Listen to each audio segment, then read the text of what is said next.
Something I found interesting reading the book as well is because I do want to talk about you personally, because I know this is the backdrop to your life and this is like the troubles externally, but there were also troubles internally in your own personal world. So it's like there was no safe space for you. There was this canvas of impossibility, of not being allowed to be because of the background conversations and because of a very real experience that it wasn't safe physically, even never mind mentally or emotionally, but physically it wasn't safe. Your life was in peril if you spoke out, if you were on the wrong side, if you were at the wrong place, the wrong time, if you had the wrong attachments in relationships.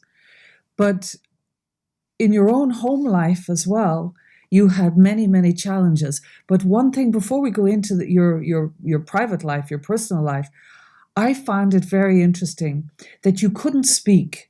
In some way, you didn't share your internal experience with people on the outside. So there was a lack of feeling that there was a safety to be self-expressed. And yet, you chose to work with people who were deaf. So the people who couldn't hear. So you didn't feel heard in some way, and you were looking for a way of giving voice to those who aren't heard. I mean, how extraordinary is that? From your own personal experience, it's like internalizing the problem and externalizing the solution. That's incredible.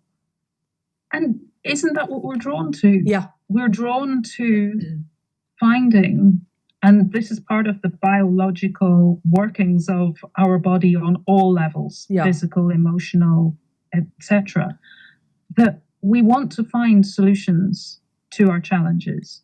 We want to work through them because we know that in working through them, there's great richness, there's great wisdom, there's evolution, there's growth, there's learning, there's well-being on the other side. Yeah.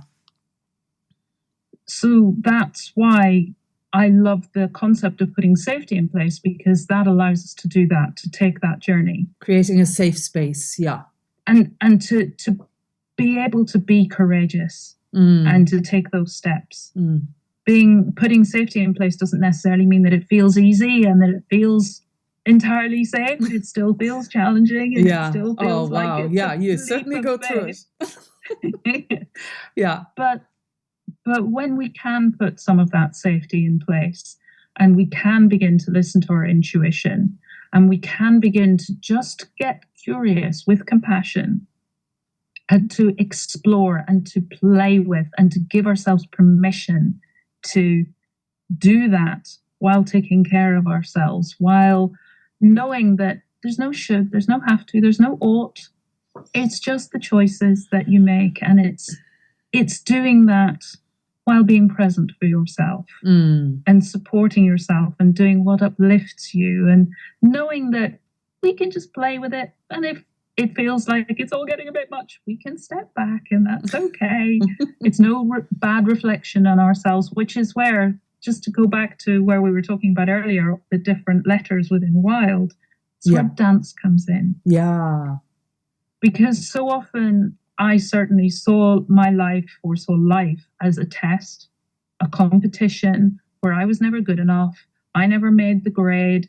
I was always substandard somehow, no matter how hard I tried, just wasn't enough. And I was pushing and I was striving and I was still not getting it, still not being good enough.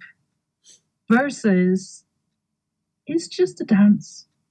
And if I feel that I go one step forward and two steps back, that's okay.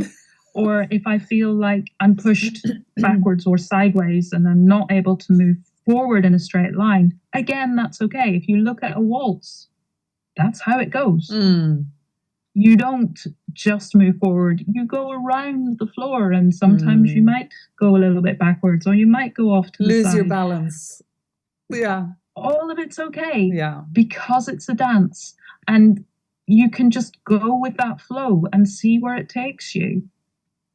And it can be graceful when we're not fighting it and when we're not beating ourselves up or thinking that it should be something different.